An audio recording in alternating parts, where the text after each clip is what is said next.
Assalamualaikum warahmatullahi wabarakatuh. Selamat datang kembali di channel pembelajaran dengan Muhammad Anis. Baik, kali ini saya tidak hadir dengan media pembelajaran karena sebelumnya di channel ini kan ada pembacaan puisi, media pembelajaran, kemudian hal-hal lain. Yang penting apapun itu yang kira-kira bermanfaat, saya bagi, akan saya share di sini tentang ya seputar dunia sastra, dunia pendidikan, dunia bahasa. Kali ini kita akan coba untuk belajar bersama bagaimana saya melakukan pemaknaan puisi. Puisi ini kenapa saya ambil ternyata menarik. Uh, ada satu kompetisi yang bernama OSEBI, Olimpiade Seni dan Bahasa Indonesia. Nah, salah satu perlombaannya adalah puisi. Di sistem perlombaannya, puisi yang dibacakan itu adalah puisi yang memang sudah ditentukan oleh panitia. Nah, salah satu judul yang cukup populer, cukup banyak dipilih oleh peserta adalah yang berjudul Gerilya ini. Ya, jadi puisi berjudul Gerilya ini. Perlu sepertinya untuk bagaimana memaknai puisi itu agar apa yang disampaikan, dibacakan itu maknanya benar-benar dapat sesuai dengan apa yang diinginkan oleh penulisnya. Nah, kebetulan Gerilya itu salah satu puisi yang dicipta oleh W.S. Rendra. W.S. Rendra adalah salah satu sastrawan sangat-sangat legend di Indonesia. Dia hidup di masa-masa kemerdekaan di tahun 45. Maka puisi-puisi yang muncul kebanyakan memang puisi-puisi tentang kemerdekaan, perjuangan dan peperangan di situ. Jadi kali ini kita akan coba untuk mengulas bagaimana saya melakukan pemaknaan pada puisi ini. Karena penting untuk mengetahui itu, mengetahui isi atau makna dari puisi yang berjudul Gerilya ini. Nanti akan saya coba untuk teknik saya dalam memaknai ini adalah saya munculkan satu per bait, nanti kemudian kita tentukan kata-kata atau frasa yang kira-kira perlu dimaknai secara khusus. Jadi kita mulai dari bait yang pertama. Nah, bait pertama itu dibuka dengan satu lirik yaitu tubuh biru, tatapan mata biru, lelaki berguling di jalan. Di bait pertama ini ada beberapa yang saya ambil untuk saya maknai. Yang pertama adalah tubuh biru. Tubuh biru di sini bukan tubuh yang berwarna biru. Iya, berwarna biru secara dicat atau bagaimana. Tetapi ini merupakan reaksi reaksi kimia yang terjadi pada tubuh kita. Tahu lebam tidak? Kalau misalkan kalian dipukul, nah itulah yang dimaksud oleh lirik ini, oleh baris ini. Tubuh biru, yaitu bermakna lebam, biru kehitam-hitaman, bekas pukul atau sebagainya. Jadi itu maknanya. Kemudian yang kedua adalah tatapan mata biru. Nah, di sini perlu memang karena ini pengulangan dari biru di baris pertama, yaitu tubuh biru yang bermakna lebam. Kemudian yang memang berupa fisik, berupa benda, ini tubuh biru itu benda ya. Tubuh biru itu benda, bermakna kata benda ya. Kemudian tatapan mata biru. Di sini perlu dipahami bahwa bukan mata biru. Kalau mata biru kita maknai secara fisik, secara denotasi, ya mata yang berwarna biru seperti orang-orang luar negeri misalkan tatapan mata biru. Tetapi di sini merupakan biru ini sifat ya atau suasana. Maka saya ambil tatapan mata biru. Biru di sini bermakna ketenangan. Jadi mata yang dimaksud di sini menimbulkan kesan ketenangan. Kemudian dilanjutkan dengan baris ketiga, lelaki berguling di jalan. Berguling di sini tergeletak ya, karena apa? Nanti kita akan ini. Kemudian mati ini ya maknanya yang baris ketiga ini, meninggal atau gugur di jalanan. Kita lanjut ke bait kedua.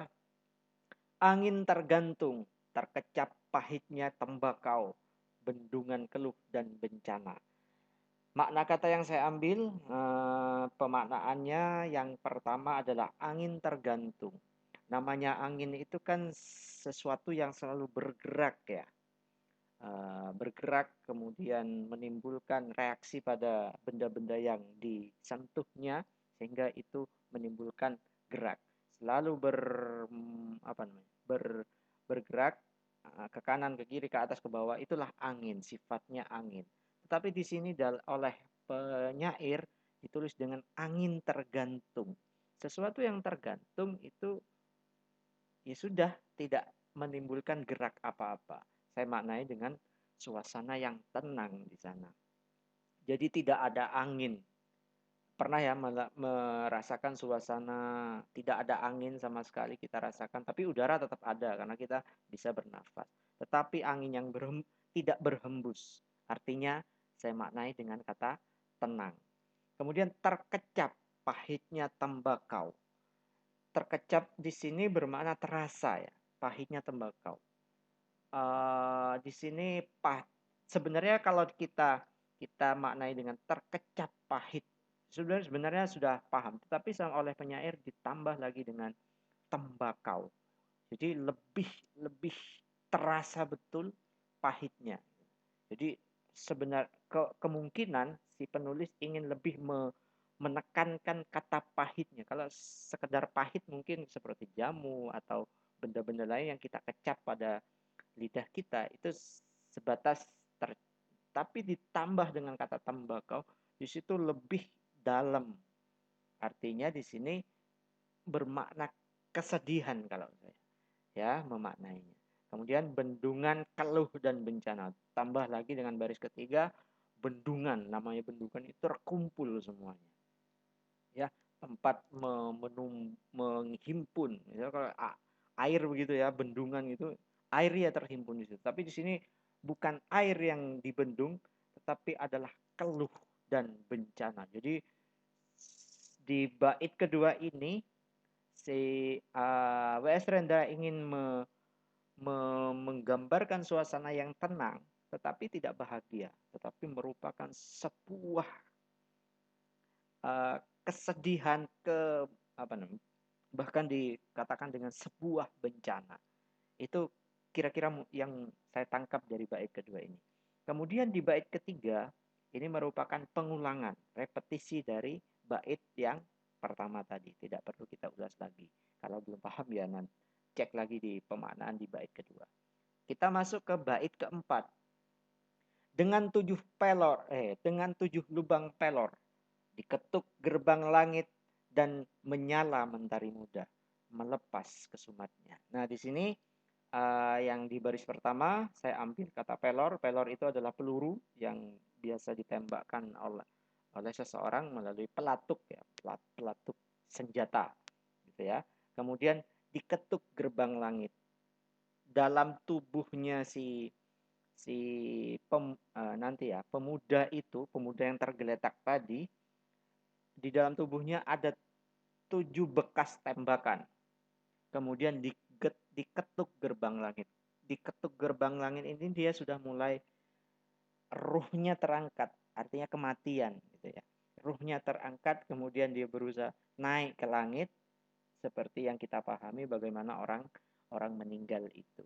Jadi diketuknya gerbang langit maksudnya adalah mati ya. dan menyala mentari muda. Mentari muda di sini saya maknai dengan terbitnya matahari. Jadi kejadiannya ini adalah di pagi hari. Melepas kesumatnya. Artinya di sini kesumat itu adalah pertengkaran, kalau saya ambil dari KBBI, perselisihan, permusuhan, dan kebencian. Ini semuanya dilepas sudah. Artinya jasad ini sudah tidak membawa pertengkaran, perselisihan, permusuhan, sudah lepas. Ini karena sifat-sifat keduniaan. Jadi dia sudah tenang, melepas semua hal-hal yang ada di, kira-kira itu yang dimaknai oleh seorang penyair ini, bahwa ada seorang yang tergeletak dengan 7 pelor, ruhnya naik, kemudian pada waktu pagi hari dengan dia melepas semua kesumat. Kesumat itu pertengkaran, perselisihan, permusuhan, dan kebencian. Tenang sudah, tidak ada beban lagi. Gitu. Itu bait keempat. Kemudian bait kelima, dia mulai memunculkan tokoh lain. Tokoh pertama tadi kan yang pemuda itu ya. Kemudian ada muncul tokoh kedua. Gadis berjalan di subuh merah. Ada seorang perempuan berjalan di subuh merah. Subuh merah itu kan pagi hari ya. Maknanya pagi hari. Dengan sayur mayur di punggung, melihatnya pertama. Jadi perempuan ini adalah seorang yang biasa, kalau banyak saya temukan itu yang biasa ke pasar gitu ya. Jadi kehidupan yang pada waktu itu seperti biasa, kalau ibu-ibu atau perempuan itu biasa ke pasar bawa sayur mayur di punggungnya, dan dilihatnya oleh dia, seorang pemuda tadi, yang pertama melihatnya adalah gadis yang baru pulang dari pasar ini dengan membawa sayur mayur. Lalu ia beri jeritan manis. Nama jeritan kok manis ya. Jadi jeritan manis saya maknai dengan tangisan kasih sayang. Jadi memang betul-betul ditemukan akhirnya histeris si perempuan ini, dan duka daun wortel. Dia berikan jeritan tadi, dia sudah sedih, jeritan manis itu sedih atau tangis kasih sayang. Kemudian dan duka daun wortel. Daun duka wortel ini maknanya apa namanya? Konotasi ya, sangat-sangat dalam kalau kita harus memaknai ini. Artinya tidak hanya si perempuan ini yang nangis, tetapi daun wortel yang ada di punggungnya si gadis ini, yang dibawanya oleh si gadis ini, juga ikut berduka. Gitu maksudnya. Ini namanya metafora atau apa ya? Jadi itu dalam bait ke-6 yang muncul. Jadi kita mulai awal dari tadi ditemukan 7 seorang pemuda dengan 7 pelor yang sudah mati, kemudian ditemukan oleh seorang perempuan yang baru pulang dari pasar, kemudian setelah melihatnya dia menangis, bersedih. Bahkan tidak hanya dia yang menangis, tetapi juga dianggapnya daun wortel ini juga bersedih begitu ya. Kemudian bait ketujuh. Bait ketujuh juga merupakan pengulangan dari bait-bait 1 dan berapa tiga kalau nggak salah. 3 sampai 4. Jadi tidak perlu dibahas juga. Kemudian bait ke-9. Ke-8 ya. Orang-orang kampung mengenalnya. Jadi orang-orang sekitar itu tahu tentang pemuda ini. Anak janda berambut ombak. Ini ibunya. Ya. Anak seorang yang tidak punya suami, rambutnya itu bergelombang, berombak atau sedikit agak keriting. Jadi tidak lurus. Ditimba air bergantang-gantang, disiram di atas tubuhnya karena mau ingin menggambarkan perempuan ini menyirami tubuh si pemuda tadi dengan gantang. Gantang di sini berupa kalau makna yang muncul di KBBI adalah satuan ukuran isi atau takaran 3,125 kg. Biasanya untuk menakar atau semacam ember begitu ya, semacam ember disirami atas tubuhnya. disiram atas tubuhnya. Jadi air itu dibersihkan, tubuh si pemuda ini dibersihkan. Jadi ditimba air bergantang-gantang, disiram atas tubuhnya. Jadi sudah mulai dimandikan si jenazah pemuda itu. Kemudian bait 10, tubuh biru, tatapan mata biru, lelaki berguring di jalan. Ini juga pengulangan dari bait sebelumnya. Di bait 11, lewat gardu Belanda dengan berani, berlindung warna malam, sendiri masuk kota, ingin ikut ngubur ibunya. Nah, di sini awalnya saya salah mungkin ya, karena sifatnya sastra itu termasuk puisi itu multi interpretasi, akhirnya dari pemaknaan saya dengan beberapa referensi itu berbeda. Saya kira awal pemaknaan saya adalah jadi lewat gardu Belanda dengan berani, berlindung warna malam, sendiri masuk kota, ingin ikut ngubur ibunya. Maksud adalah saya awalnya kita lewati pemaknaan katanya ya, karena ini lebih penting, lebih kepada isi.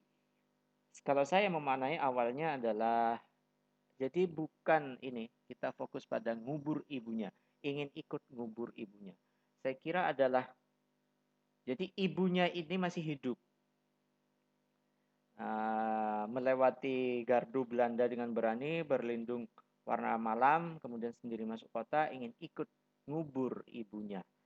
Jadi maksudnya adalah ibunya ingin ikut mengubur si jenazah anaknya ini. Kalau itu pemaknaan saya.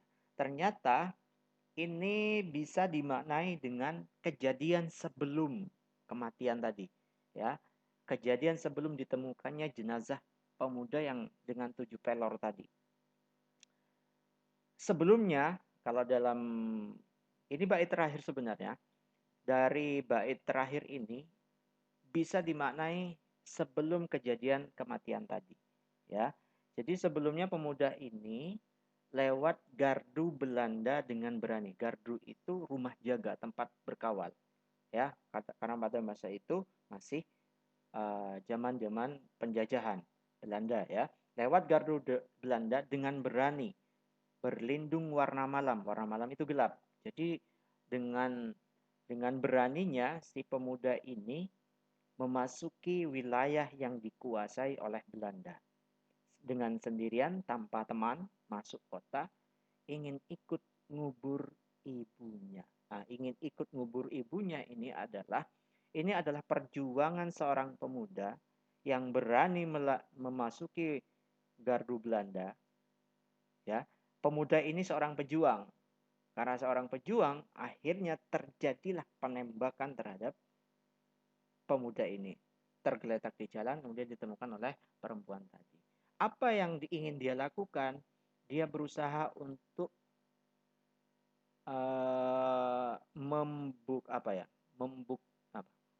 ingin merawat ibunya. Karena ibunya digambarkan dalam beberapa pemaknaan itu, ibunya ini meninggal dan seorang pemuda ini lagi di medan juang. Karena mendengar kabar ibunya meninggal, dia berani melewati wilayah yang dikuasai oleh Belanda itu. Dengan maksud ingin menunjukkan cinta yang terakhir kepada seorang ibunya. Jadi itu makna yang muncul di beberapa referensi. Ternyata salah pemaknaan saya yang di awal, bahwa ibunya yang mau ikut ngubur anaknya, kalau pemaknaan saya. Tetapi di beberapa pemaknaan bahwa bukan ibunya yang masih hidup, tetapi dua-duanya meninggal. Ibunya meninggal dengan mungkin tidak diketahui. Kalau di sini kan tidak digambarkan penyebab ibunya meninggal. Kemudian seorang anak ingin merawat ibunya karena mendengar kabar. Akhirnya pun tertembak oleh pasukan Belanda yang akhirnya menyebabkan keguguran pada pemuda pejuang ini.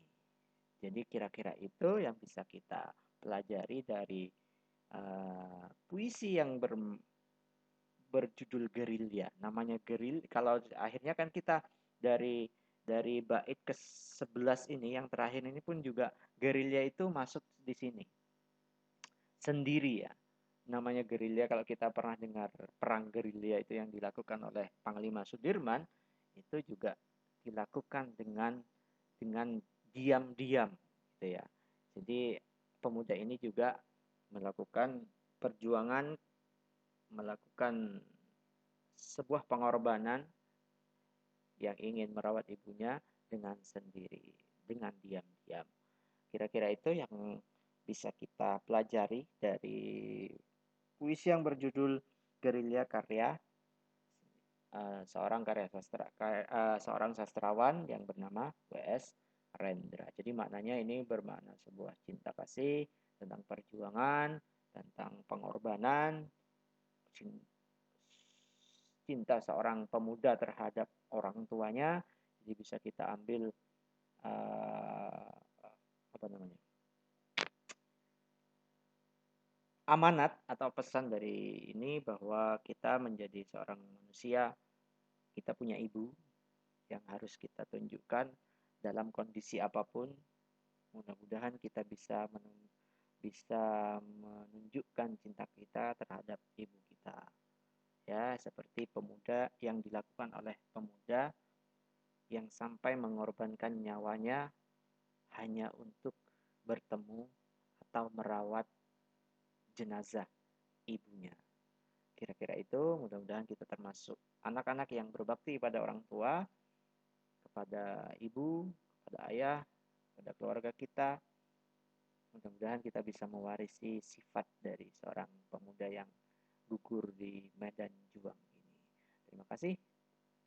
Kita ketemu di video-video selanjutnya dengan informasi atau pengetahuan-pengetahuan yang lain.